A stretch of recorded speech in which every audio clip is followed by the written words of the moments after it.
Hello friends, Sindhu Bhairavi சீரியலில் என்ன நடக்குதுன்னு பார்க்கலாம் வாங்க. வீடியோவை ஸ்கிப் பண்ணாமல் கடைசி வரைக்கும் பாருங்கள். நம்ம பைரவி கட் அண்ட் ரைட்டாக சொல்லிடுறாங்க. இங்கே பாருங்க, ஒரு நிமிஷம் கூட இந்த வீட்டில் இந்த ஆறுமுகத்தோட என்னால் ஒன்று சேர்ந்து வாழவே முடியாது.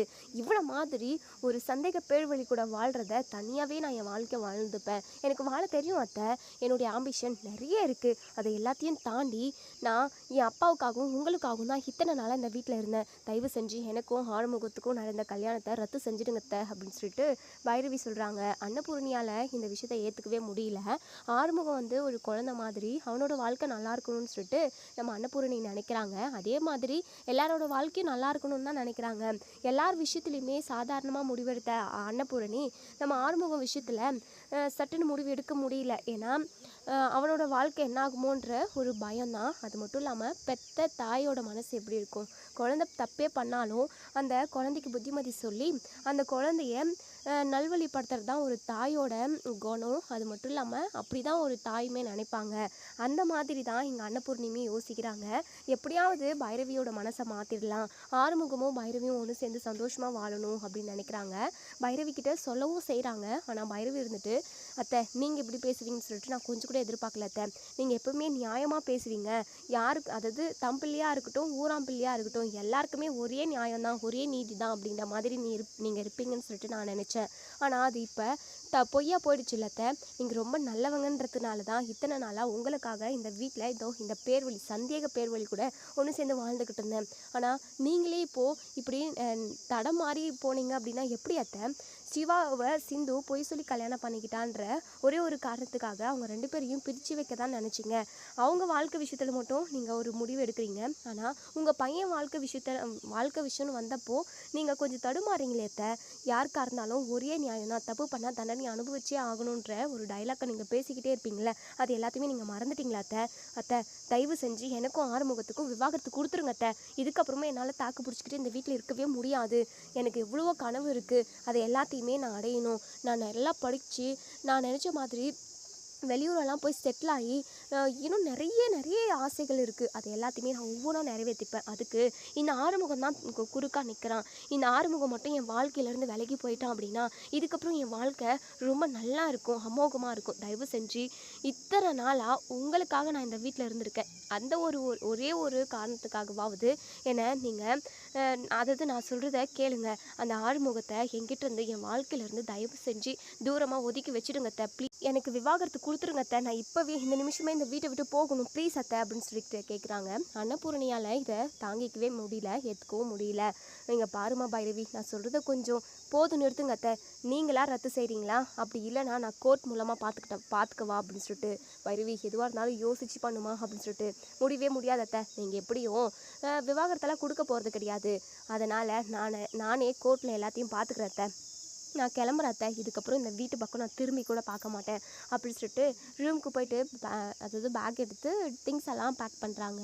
உடனே பின்னாடியே இங்கே நம்ம அன்னபூரணி ஓடி வந்து, இங்கே பாரு பைரவி கொஞ்சம் யோசித்து முடிவெடுமா அப்படின்னு சொல்லிட்டு, அத்தை கொஞ்சம் கூட உங்களுக்கெல்லாம் மனசாட்சி இல்லையா அத்தை?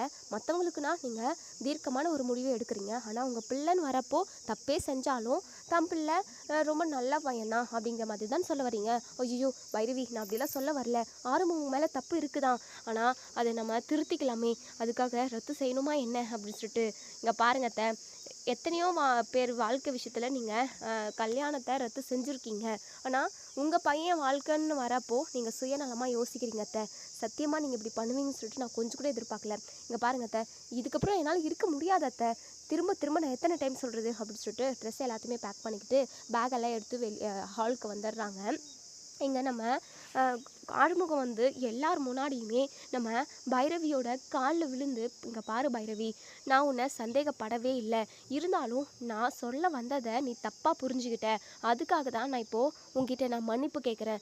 உன் காலுக்குள்ளே விழுந்து மன்னிப்பு கேட்குறேன். தயவு செஞ்சு நீ இந்த வீட்டை விட்டு போயிடாத. நீ மட்டும் போயிட்ட அப்படின்னா அம்மாவுக்கு ஏதாவது ஆயிடும், ப்ளீஸ் பைரவி அப்படின்னு சொல்லி கெஞ்சவும், உடனே பைரவி இருந்துட்டு, இனிமேல் நான் யாருக்காகவும் யோசிக்க போகிறது கிடையாது. இனிமேல் நான் எனக்காக யோசிக்க போகிறேன். என் வாழ்க்கையை நான் அழகாக அமைச்சிக்க போகிறேன். தேவையில்லாமல் நீ இப்படி கெஞ்சிக்கிட்டு இருக்காத, கண்டிப்பாக நீ நினைக்கிறது என்றைக்குமே நடக்கவே நடக்காது. எப்போ இருந்தாலும் நான் உன்னை விட்டு விலகி போவேன்னு சொல்லிட்டு உனக்கு தெரியும்ல. ஒவ்வொரு நாளும் நான் உங்ககிட்ட சொல்லிக்கிட்டு தானே இருந்திருக்கேன். மற்றவங்களுக்கு வேணால் தெரியாமல் இருந்திருக்கலாம், ஆனால் உனக்கு தெரியும்ல. என்னைக்காவது ஒரு நாள் இவன் என்னை நம்மளை விட்டுட்டு போயிடுவான்ற விஷயம் உனக்கு நல்லாவே தெரியும். அது மட்டும் இல்லாமல் இவ்வளோ கூடிய சீக்கிரமாக நான் போவேன்னு சொல்லிட்டு நான் கொஞ்சம் கூட எதிர்பார்க்கல. நீ தானே எல்லாத்துக்குமே காரணம். உன்னால் தான் நான் இந்த வீட்டை விட்டே போக போகிறேன். உன்னை மாதிரி ஒரு சந்தேக பிராணி கூட என்னால் வாழவே முடியாது அப்படின்னு சொல்லிட்டு எங்கள் பைரவி போக போகிறாங்க. உடனே சிந்து இருந்துட்டு, பைரவி சொல்கிறத கேளு பைரவி, எல்லாரும் இவ்வளோ சொல்கிறாங்களே, அது மட்டும் இல்லாமல் அன்னபூர்ணி அத்தை உன் மேலே உயிரே வச்சுக்கிட்டு இருக்காங்க, உன் மேலே நிறைய பாசம் வச்சுக்கிட்டு இருக்காங்க, அவங்களுக்காகவாவது நீ இந்த வீட்டில் இருக்கலாம்ல அப்படின்னு சொல்லிட்டு சிந்து சொல்லவும், உடனே அன்னபூரணி ஓடி வந்து, ஏய் சிந்து, எல்லாமே உன்னால் தாண்டி, நீ தானே ஆறுமுகத்தை கல்யாணம் பண்ணிக்கிறேன்னு சொல்லிட்டு மனமேடை வரைக்கும் வந்து ஓடி போனேன். உன்னால் தான் இவ்வளோ குழப்பத்துக்கு காரணமும் நீ தான். உன்னால் தான் இவ்வளோ பிரச்சனை நடந்துக்கிட்டு இருக்கு. இங்கே பாரு, தேவையில்லாமல் எங்கள் குடும்ப பிரச்சனையில் நீ வந்து மூக்க நுழைக்காத அப்படின்னு சொல்லிட்டு எங்கள் அன்னபூர்ணி வந்து சொல்கிறாங்க. உடனே பைரவிக்கு கோவம் வந்துடுது. எங்கே பாருங்கத்த, என் அக்கா சிந்துவை ஏதாவது சொன்னீங்க அப்படின்னா அவ்வளவுதான். இங்கே பாருங்கள், அதாவது சிந்து பண்ண தப்பே தான், அதை விட டபுள் மடங்காக ஆறுமுகமும் பண்ணியிருக்கான். ஆனால் ஆறுமுகத்துக்கு நீங்கள் எந்த தண்டனையும் கொடுக்க மாட்டீங்க. ஆனால் என் அக்கா சிந்துவை மட்டும் நீங்கள் கண்டபடி பேசுவீங்க. அதை பார்த்துக்கிட்டே என்னால் சும்மா இருக்க முடியாது. 1000 தப்பு பண்ணியிருந்தாலும் அவள் என் அக்கா, அவளை நீங்கள் மரியாதையாக நடந்துங்க அப்படின்னு சொல்லிட்டு சொல்கிறாங்க. பைரவி, நான் சொல்கிறத கேளு பைரவி, போகாத பைரவி, நீ போயிட்ட அப்படின்னா எங்களுக்கு யாருமே இல்லை பைரவி அப்படின்ற மாதிரியெல்லாம் இங்கே நம்ம அன்னபூரணி பயங்கரமாக அழுகுறாங்க. அழுது அதிகமாக மூச்சு வாங்க ஆரம்பிக்குது. நம்ம பைரவி யார் பேச்சையுமே கேட்காம அங்கேருந்து வீட்டை விட்டு வெளியே காலடி எடுத்து வைக்கவும், உடனேங்க நம்ம அன்னபூரணி அப்படியே பைரவி அப்படின்னு சொல்லிட்டு மயக்கம் போட்டுக்கிட்டு கீழே விழுந்துடுறாங்க. இப்போ உடனே சிவா ஓடி வந்து, பெரியம்மா பெரியம்மா என்னாச்சு பெரியம்மா அப்படின்னு சொல்லிட்டு உடனே ஆறுமுகம் சிந்து இவங்க எல்லாருமே ரொம்ப பதட்டமாக ஓடி வந்து, ஐயோ என்னாச்சு, போய் தண்ணி கொண்டு வாங்க அப்படின்னு சொல்லிட்டு ஒரு பக்கம் ஒருத்தவங்க தண்ணி கொண்டு வர ஓடவும், இங்கே நம்ம அன்னபூரணி பேச்சு மூச்சு இல்லாமல் கிடக்குறாங்க. இவங்க எல்லாருமே சவுண்டு போடுறதுல உடனே பைரவி திரும்பி பார்க்கவும் அன்னபூரணி மயங்கி கீழே விழுந்திருக்காங்க. உடனே இங்கே நம்ம பைரவி ஓடி வராங்க. அத்தை அப்படின்னு சொல்லிட்டு ரொம்பவே பதட்டமா. இன்னொரு சைடு இங்கே இந்த மகாவோட பொண்ணு இருப்பாங்க இல்லையா, ஐஷு. ஸோ அவங்க இங்கே நடக்கிறது எல்லாத்தையுமே நம்ம இப்போவே அம்மா கிட்ட சொல்லி ஆகணும். இந்த விஷயத்தெல்லாம் கேள்விப்பட்டாங்க அப்படின்னா ரொம்ப சந்தோஷப்படுவாங்க அப்படின்னு சொல்லிட்டு உடனே இங்கே ஐஷு வந்து வெளியே அவுட் ஹவுஸ்க்கு போயிட்டு இங்கே மகா கிட்ட அம்மா அம்மா அப்படின்னு சொல்லிட்டு கத்திக்கிட்டே வராங்க. உடனே இங்கே மகா இருந்துட்டு, என்னடி எதுக்காக இப்படி கத்திக்கிட்டு வர அப்படின்னு சொல்லிட்டு, அம்மா வீட்டில் என்ன நடந்துக்கிட்டு இருக்கு தெரியுமா அம்மா உனக்கு அப்படின்னு சொல்லிட்டு, என்னடி நடந்துக்கிட்டு இருக்கு அப்படின்னு சொல்லி கேட்கவும், அம்மா அது வந்து அப்படின்னு சொல்லிட்டு பைரவி பேசின விஷயம், ஆறுமுகம் சொன்ன விஷயம்னு சொல்லிட்டு வீட்டில் நடந்த ஒட்டுமொத்த கதையுமே எங்கள் மகா கிட்ட சொல்கிறாங்க. இதை கேட்ட மகா ரொம்பவே சந்தோஷப்படுறாங்க. என்ன ஐஷு சொல்கிற, ரொம்ப ரொம்ப சந்தோஷமான விஷயத்த சொல்லியிருக்க, இன்னும் கொஞ்சம் முன்னாடியே வந்து சொல்ல வேண்டியது தானே. அம்மா இது அன்னபூரணி பெரியம்மா வேற மயங்கி விழுந்துட்டாங்கம்மா. அது மட்டும் இல்லாமல் வீட்டில் உள்ள ஒட்டுமொத்த பேருமே பதறி போயிருக்காங்க. சரி, இந்த கேப்பில் உங்ககிட்ட இந்த விஷயத்தெல்லாம் சொல்லிடலான்னு சொல்லிட்டு தான் நான் ஓடி வந்தேன் அப்படின்னு சொல்லிட்டு, ஓ அப்படியா, சரி நான் இப்போவே வரேன் அப்படின்னு சொல்லிட்டு இங்கே மகாவுமே ஓடி வராங்க. உடனே அன்னபூர்ணியை பார்த்துட்டு, ஐயோ அக்கா எனக்காச்சு, எல்லாருமா சேர்ந்து உங்களை என்னக்கா பண்ணாங்க அப்படின்னு சொல்லிட்டு இங்கே இந்த மகா வர ஒரு பக்கம் பேசிக்கிட்டு இருக்காங்க. இப்போது உடனே நம்ம சிவா இருந்துட்டு ஸ்டெத்தஸ்கோப் எல்லாம் எடுத்துகிட்டு வந்து செக் பண்ணி பார்க்குறாங்க. உடனே இப்போ நம்ம பெரியம்மாவை ஹாஸ்பிட்டலுக்கு கூட்டிகிட்டு போய் ஆகணும், அவங்களுக்கான ட்ரீட்மெண்ட் நம்ம கொடுத்தே ஆகணும். ரொம்ப ஒரு மாதிரி பல்ஸ் எல்லாம் கம்மியாகிக்கிட்டே வர மாதிரி இருக்குது.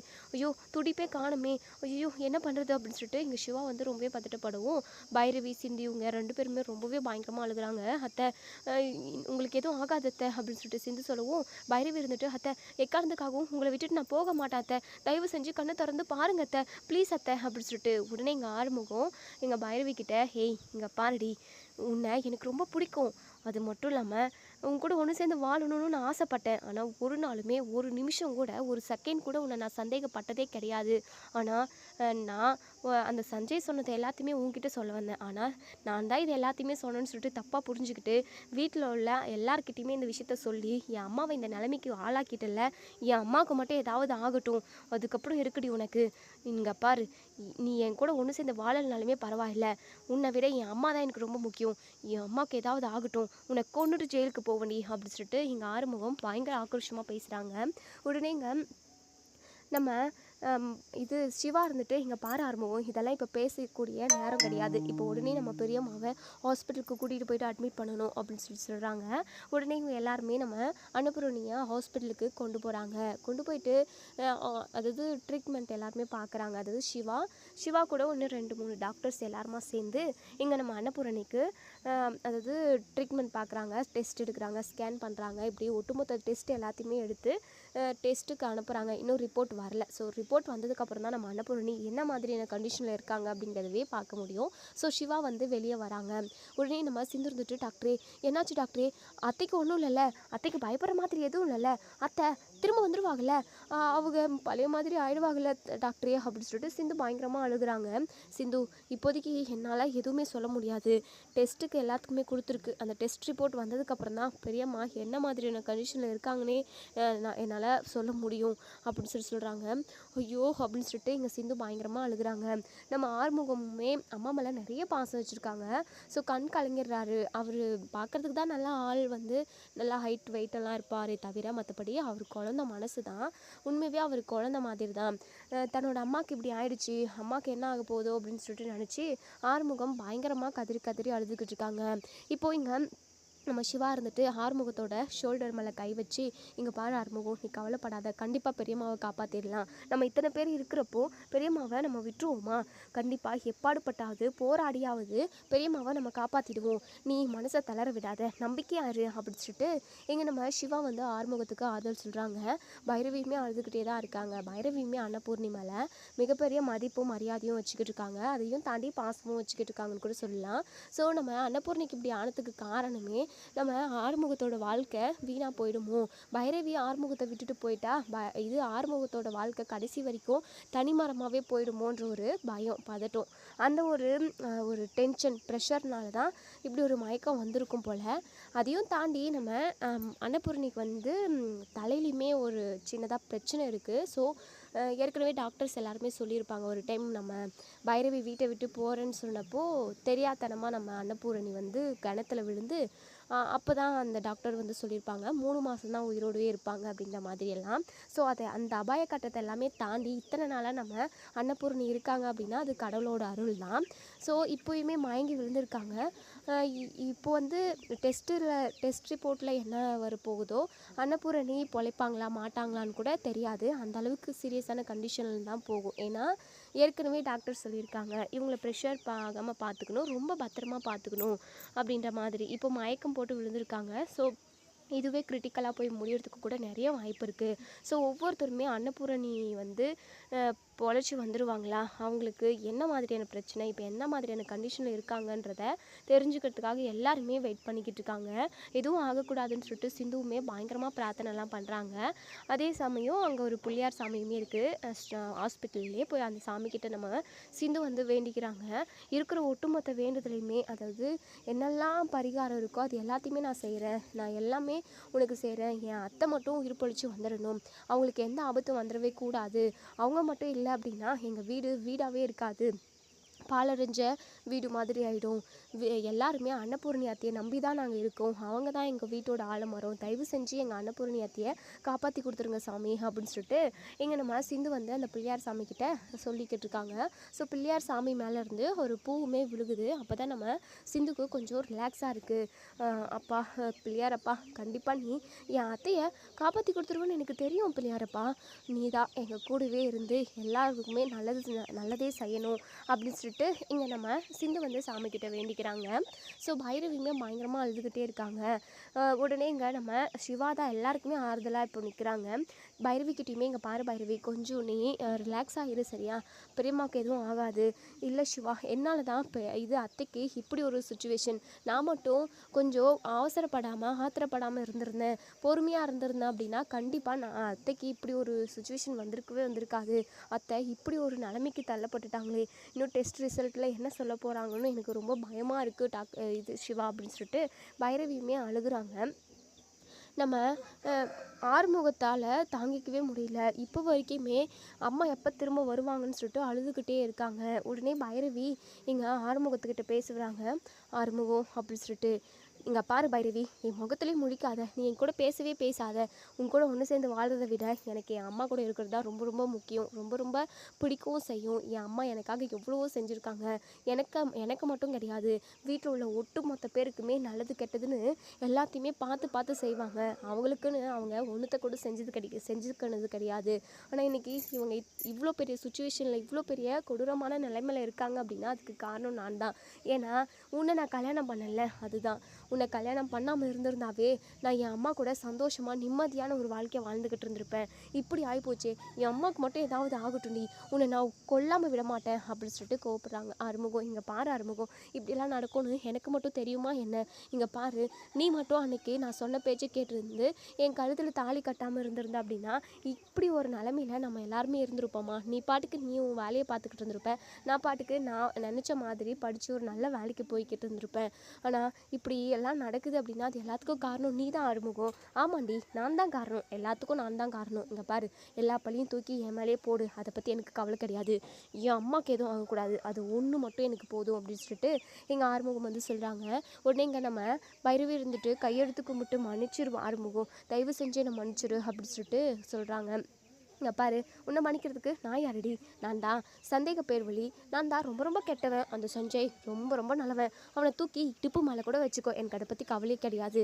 அவன் சொன்னதை எல்லாத்தையுமே உங்ககிட்ட நான் வந்து சொன்னேன், கேட்டேன், அவ்வளவுதான். ஆனால் எல்லாத்தையுமே நான் தான் பண்ணேன், நான் தான் சந்தேகப்படுறேன், நான் தான் இப்படியெல்லாம் ஒரு கட்டுக்கதையை உருவாக்கணும்னு சொல்லிட்டு எல்லாருக்கிட்டையுமே நீ பிளேட்டை திருப்பி போட்டு மாற்றி பேசிட்டேடி.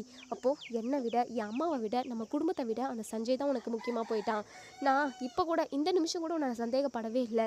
ஆனால் அதை கொஞ்சம் கூட புரிஞ்சுக்காம நீ பாட்டுக்கு ஒன்று தான் நினச்சிக்கிட்டேன். ஆனால் அந்த சஞ்சய் ரொம்ப ரொம்ப நல்லவன் அப்படின்னு சொல்லிட்டு சஞ்சய்க்காக இப்படி என் அம்மாவை பலி கொடுக்க பார்க்குறியடி. இங்கே பாருடி, நீ சஞ்சய் கூட போய் அவன் சொன்ன மாதிரி நீ அவன் கூட ரகசிய உறவில் இருந்தா என்ன, நேரடியாக போயிட்டு அவனை கல்யாணம் பண்ணிக்கிட்டா கூட எனக்கு பிரச்சனையே கிடையாது. உன்னை என் மனசுலேருந்து எப்போ தெரியுமா தூக்கி போட்டேன்? என் அம்மாவுக்கு இப்படி ஆச்சு அந்த நிமிஷம் உன்னை தூக்கி எரிஞ்சண்டி. இதுக்கப்புறம் நீ எனக்கு தேவையே இல்லை. ஏதோ இவ தான் ஊர்லேயே பேர் அழகின்னு நினப்பு. எங்கள் பாரு, எனக்கு கல்யாணமே ஆகாமல் நான் கடைசி வரைக்கும் இப்படி தனியாலாம் ஒத்த மரமாக இருந்தேன்னா கூட பரவாயில்லை, எனக்கு அதை பற்றி கவலையே கிடையாது. ஆனால் போயும் உன் கழுத்தில் தாலி கட்டி இன்னைக்கு நான் இப்படி கஷ்டப்படுவேன்னு சொல்லிட்டு நான் கொஞ்சம் கூட எதிர்பார்க்கல அப்படின்னு சொல்லிட்டு பேசிக்கிட்டு இருக்க டைம்லேயே இங்கே டெஸ்ட் ரிசல்ட்டும் வந்துடுது. நம்ம சிவாவுமே அதெல்லாம் பார்த்துட்டு பயங்கரமாக ஷாக் ஆகுறாங்க. உடனே இங்கே நம்ம ஆறுமுகம் ஓடி வந்து, சிவா என்ன டெஸ்ட் ரிசல்ட்டில் என்ன போட்டிருக்கு? அம்மாவுக்கு பெரிய பிரச்சனை எதுவும் இல்லைல்ல, அவங்க நார்மல் ஆகிடுவாங்கல்ல அப்படின்னு சொல்லிட்டு ஆறுமுகம் கேட்குறாங்க. சிவா இருந்துட்டு, இல்லை ஆறுமுகம், அது வந்து நான் எப்படி சொல்லுவேன், என்ன ஏதாவது பெரிய பிரச்சனையா அப்படின்னு சொல்லிட்டு ஆறுமுகம் அழுக ஆரம்பிச்சுக்கிறாங்க. உடனே இங்கே சிவா இருந்துட்டு, இங்கே பாரு ஆறுமுகம், நீ எதுக்காகவும் அழுகக்கூடாது. எவ்வளோ பெரிய பிரச்சனை இருந்தாலும் பெரியம்மாவை நம்ம மீட்டு கொண்டு வரணும், அதுக்கான தைரியமும் தன்னம்பிக்கையும் நம்ம நெஞ்சில் வேணும். சரியா? நான் சொல்ல போகிற விஷயத்த நீ கண்டிப்பாக தாங்கிக்க தான் செய்யணும். பெரியம்மாவை எப்படி அதிலேருந்து மீட்டு கொண்டு வருவோம் அப்படின்றத மட்டும்தான் யோசிக்கணும் அப்படின்னு சொல்லிட்டு எங்கள் சிவா சொல்கிறாங்க. உடனே ஆறுமுகத்துக்கு படப்படன்னு நெஞ்செல்லாம் துடிக்குது. என்ன பெரிய பிரச்சனை ஏதாவது இருக்குமோ அப்படின்னு சொல்லிட்டு படப்படங்குது. உடனே இங்கே ஆறுமுகம் கேட்குறாங்க, என்ன சிவா, என்ன விஷயம், என்ன பிரச்சனைன்னு கொஞ்சம் தெளிவாக சொல்கிறியா அப்படின்னு சொல்லிட்டு. இப்போது இங்கே மகா, ஐஷு, அதுக்கப்புறம் வீட்டில் உள்ள ஒட்டுமொத்த பேருமே இருக்காங்க. ஸோ நம்ம சிவா சொல்கிறாங்க, பெரியம்மாவுக்கு தலையில் ஏதோ பெரிய அந்த ரத்த அந்த நரம்பு இருக்கு இல்லையா, அது கட் ஆகிருக்கு. அதை சர்ஜரி பண்ணி, அதாவது சர்ஜரி பண்ணதுக்கப்புறம் தான் அது சரியாகும். அப்படி சரியாக ஆகுமா ஆகாதான்னு கூட தெரியல, இதை தெளிவாக சொல்லவும் முடியல. இது எப்படி நான் உங்ககிட்ட சொல்கிறது அப்படின்னு சொல்லிட்டு திக்கி திணறாங்க. என்ன சொல்கிற சிவா அப்படின்னு சொல்லிட்டு. ஆமாம் ஆறுமுகம், தலையில் ஒரு ரத்த குழாய் நரம்பு கட் ஆகிருக்கு. அதை சர்ஜரி மூலமாக தான் சரி பண்ண முடியும். அதை பண்ணதுக்கப்புறம் பெரியம்மா உயிர் பொழைப்பாங்களா மாட்டாங்களானே தெரியல. இதை பண்ணலை அப்படின்னாலும் பிரச்சனை, பண்ணதுக்கப்புறம் பெரியம்மாவை நம்ம எப்படி மீட்டு கொண்டு வரோம் அப்படின்றது தான் இதில் ட்விஸ்டே அப்படின்னு சொல்லிட்டு இங்கே சிவா வந்து சொல்கிறாங்க. இதை கேட்ட ஆறுமுகம் பயங்கரமாக தலைமலை கையை வச்சுக்கிட்டு கதறி அழுகுறாங்க. ஐயோ அம்மா, நீ இல்லாமல் நான் எப்படிமா இருக்க போகிறேன்? உனக்கு மட்டும் ஏதாவது ஆயிடுச்சு அப்படின்னா நானும் உன் கூடவே வந்துடுவோம்மா. சின்ன வயசுலேருந்து உன்னை விட்டு பிரிஞ்சு நான் எப்பயுமே எங்கேயுமே போனது கிடையாது, இருந்தது கிடையாது. இப்போ மட்டும் ஏதாவது உனக்கு ஆயிடுச்சு அப்படின்னா கண்டிப்பாக நான் உசுரோடவே இருக்க மாட்டேம்மா அப்படின்னு சொல்லிட்டு ஆறுமுகம் கதறி தனக்கு தானே பேசி அழுகுறாங்க. உடனே சிவா இருந்துட்டு, இங்கே பாரு ஆறுமுகம், கண்டிப்பாக பெரியம்மாவுக்கு எதுவும் ஆகாது. சர்ஜரிக்கு அப்புறம் பெரியம்மாவை காப்பாற்றி கொடுக்க வேண்டிய பொறுப்பு எனக்கு இருக்குது அப்படின்னு சொல்லிட்டு சிவா சொல்லவும், உடனே ஆறுமுகம் இருந்துட்டு, இங்கே பாரு சிவா, இப்போ வரைக்கும் இந்த நிமிஷம் வரைக்கும் நான் அம்மா உயிர் பொழைச்சி வந்துடுவாங்கன்றத நான் நம்புகிறேன். அப்படியும் மீறி அம்மா இல்லைன்றப்போ கண்டிப்பாக நானும் இருக்க மாட்டேன் சிவா. அம்மா இல்லாமல் நான் மட்டும் இந்த வீட்டில் இந்த உலகத்தில் இருந்து நான் என்ன பண்ண போகிறேன்? கண்டிப்பாக அப்படிலாம் என்னால் இருக்க முடியாது. எது நடந்தாலும் நான் அதை ஏற்றுக்க தயாராக தான் இருக்கேன். ஆனால் எங்கே இருந்தாலும், அதாவது இந்த உலகத்தில் இருந்தாலும் சரி, செத்து போனாலும் சரி, நான் என் அம்மா கூட தான் இருப்பேன் அப்படின்னு சொல்லிட்டு ஸ்ட்ராங்காக இங்கே நம்ம ஆறுமுகம் வந்து சொல்கிறாங்க. இதை கேட்ட எல்லாருக்குமே ரொம்பவே கவலையாக தான் இருக்குது. மகாவும் ஐஷுவும் 2 பேரும் சிரித்து பேசிக்கிறாங்க. ஐஷு, இதுக்கு தாண்டி நான் ஆசைப்பட்டேன். இந்த அன்னபூரணி மட்டும் இப்படியே பட்டுன்னு போய் சேர்ந்துட்டா அப்படின்னா அதுக்கப்புறம் ஒட்டுமொத்த சொத்தும் நமக்கு தான். இந்த வீட்டையே நம்ம ஆண்டு அனுபவிக்கலாம். அது மட்டும் இல்லாமல் இந்த பைரவியும் வீட்டை விட்டு போகிறேன்னு சொல்லிக்கிட்டு இருக்கா. அவளும் போய் சேர்ந்துருவா. அது மட்டும் இல்லாமல் ஒரு வருஷத்துக்கு அப்புறம் இந்த சிவாவை விட்டு சிந்துவும் போயிடுவா. அதுக்கப்புறம் அந்த சுவாதியை சிவாவுக்கு கல்யாணம் பண்ணி வச்சு நம்ம வீட்டையே நான் என்னுடைய கண்ட்ரோலில் தான் நான் வச்சுப்பேன் அப்படின்ற மாதிரிலாம் இங்கே மகாவுக்கு ஒரு அல்ப ஆசை. அவ்வளோ ஒரு கணக்கு போடுறாங்க. கண்டிப்பாக மகாவோட ஆசை நிறைவேறவே கூடாதுன்னு நினைக்கிறவங்க இந்த வீடியோ கீழே கமெண்ட் பண்ணி தெரிவிங்க. அதே சமயம் எல்லாருக்கும் நல்லதுன்னு நினைக்கிற நம்ம அன்னபூரணி ரொம்ப ரொம்ப நல்லா இருக்கணும், அதாவது அவங்க அந்த மிகப்பெரிய ஆபத்துலேருந்து மீண்டு வந்துடணும்னு நினைக்கிறவங்க இந்த வீடியோ கீழே அன்னபூரணி சேவ் அப்படின்னு சொல்லிட்டு ஒரு கமெண்ட்டை போட்டு விடுங்க, தெரிஞ்சுக்கலாம். ஓகே, இப்போது நம்ம அன்னபூரணி அதிகமாக மூச்சு வாங்க ஆரம்பிச்சிடுறாங்க. உடனே நம்ம சிஸ்டர் வந்து இங்கே சிவா கிட்ட ஓடி வந்து, டாக்டர் பேஷண்ட் ரொம்பவே மூச்சு வாங்குறாங்க, அதிகமாக வாங்குறாங்க, வாங்க அப்படின்னு சொல்லிட்டு கூட்டிகிட்டு போகிறாங்க. உடனே சிவாவுமே அதுக்கான ட்ரீட்மெண்ட் என்னவோ அதை பார்க்குறாங்க. ஆறுமுகத்துக்கு ரொம்பவே கவலையாக இருக்குது. அம்மா இப்போ எவ்வளோ ஒரு வழியை அனுபவிச்சுக்கிட்டு இருக்காங்க. இந்த வழியெல்லாம் அம்மாவால் எப்படி தாங்க முடியும்? ஐயோ கடவுளே, அம்மாவுக்கு எதுவும் ஆகக்கூடாது, இப்படி ஒரு சுச்சுவேஷனுக்கு அம்மாவை தள்ளிடக்கூடாதுன்னு சொல்லிட்டு நம்ம நினச்சோம். அதனால தான் ஒவ்வொரு விஷயத்துலையுமே நம்ம பார்த்து அம்மாவுக்காக செஞ்சோம். ஆனால் இன்றைக்கி அதையும் தாண்டி அம்மா இப்படி ரொம்ப கிரிட்டிக்கலான கண்டிஷனில் இருக்காங்களே, இந்த வழியெல்லாம் அம்மா எப்படி தாங்கிக்க போகிறாங்கன்னு தெரியலையே அப்படின்னு சொல்லிட்டு புலம்பிக்கிட்டு இருக்காங்க. பைரவிக்குமே ரொம்பவே குற்ற உணர்ச்சியாக இருக்குது. கொஞ்சம் நம்ம அவசரப்பட்டிருக்க கூடாது, கொஞ்சம் பொறுமையாக இருந்திருக்கணும் அப்படின்ற மாதிரியெல்லாம் பைரவி மனசுக்குள்ளே நினைக்கிறாங்க. அத்தைக்கு எதுவும் ஆகிடவே கூடாது, அத்தை திரும்பவும் உயிர் பொழிச்சு வந்துடணும். ஏற்கனவே கணத்தில் நம்ம யதார்த்தமாக தெரியாமல் தள்ளி விட்டதுனால அத்தைக்கு ஏதோ தலையில் பிரச்சனைன்ற மாதிரி சொன்னாங்க. 3 மாதம் தான் உயிரோடு இருக்க முடியும் அப்படின்ற மாதிரிலாம் சொன்னாங்க. அதுக்கப்புறம் எந்த பிரச்சனையும் அத்தைக்கு வந்துடக்கூடாதுன்னு நம்ம நினச்சோம். ஆனால் இப்போவும் நம்மளால் அத்தை இப்போ ஹாஸ்பிட்டலில் இந்த மாதிரி ஒரு நிலைமையில் இருக்காங்களே அப்படின்னு சொல்லிட்டு இங்கே நம்ம பைரவியுமே ரொம்பவே ஃபீல் பண்ணுறாங்க. உடனே இங்கே மகா வந்து இங்கே பைரவி கிட்ட, ஏ பைரவி, உனக்கெல்லாம் கொஞ்சமாவது மனசாட்சி இருக்கா?